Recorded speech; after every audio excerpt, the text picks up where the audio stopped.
Tornado et le fantôme.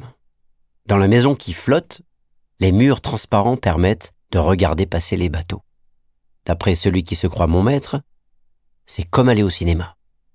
Les personnages principaux du film sont les poules d'eau, les reflets à travers leurs plumes, la lune en brasse coulée entre les cyprès et les rameurs aux bras en forme de cosses de haricots.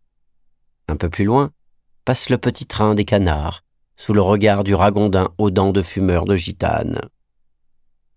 Un programme de qualité pour éviter de penser à la mort quand vient l'insomnie. Parfois, quand le petit matin allume la salle sans prévenir, j'entends une voix de fillette. Quelque part derrière les ombres, un tintement de cristal. Cela me procure une joie subtile. Je suis transporté et tout à coup, le temps de la musique, je ne suis plus malade. J'ai toujours adoré croquer les disques, autant que les livres et le journal L'Équipe. Depuis que je n'y parviens plus, June le fait à ma place. Manger le vinyle aggrave sa gingivite. Elle ne se plaint pas. Mais quand le tintement de cristal disparaît, elle continue la mélodie. Je fais semblant de dormir. Elle le sait. Elle sait que je sais qu'elle sait. Lorsque je suis monté sur le bateau la première fois, son ventre a gonflé comme une grenouille de conte de fées qui aurait fumé toutes les clopes du ragondin. Elle a grommelé, m'a soufflé dessus pendant 3 jours, avant de soudain me couvrir de baisers particulièrement ambigus. Je n'ai pas tardé à comprendre qu'elle voulait surtout jouer à la maman.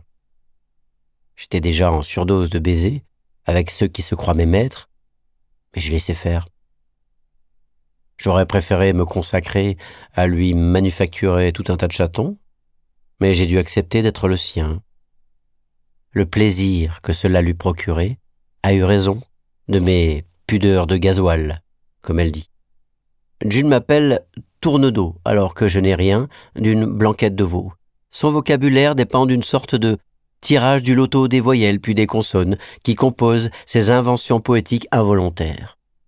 Dyslexique, comme ils disent. Autre chose, cette chatonne mange exactement tout et n'importe quoi. Des clés, la poubelle, mes croquettes, des bijoux, des médicaments et même les fantômes. Oui, June mange les fantômes du bateau. Elle les chasse dans la salle de bain et sous le radiateur jusque sur les plaques chauffantes. Son fonctionnement pourrait s'apparenter à celui des poissons docteurs qui grignotent les scories du corail pour l'en débarrasser. La péniche est habitée par toutes sortes de présences du passé. June se débrouille pour les engloutir sans les croquer. Elle les range dans la bibliothèque escamotable qu'on appelle son cœur. C'est très bien organisé, répertorié.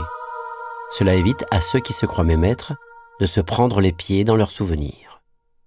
Toutes les nuits, je regarde June dormir. Parfois, rien ne se passe, si ce n'est quelques ronflements. D'autres fois, son ventre s'allume et le tintement se met en route. Quelques secondes de félicité, mais dès que j'approche, la musique s'arrête. Ce soir, je suis resté à distance, posté sur un coussin lointain, les yeux réglés en longue focale. J'étais à l'affût. J'allais m'endormir quand tout à coup, 2 raies de lumière blanche sont sorties de ses naseaux. Une fumée blanche, onctueuse comme du lait.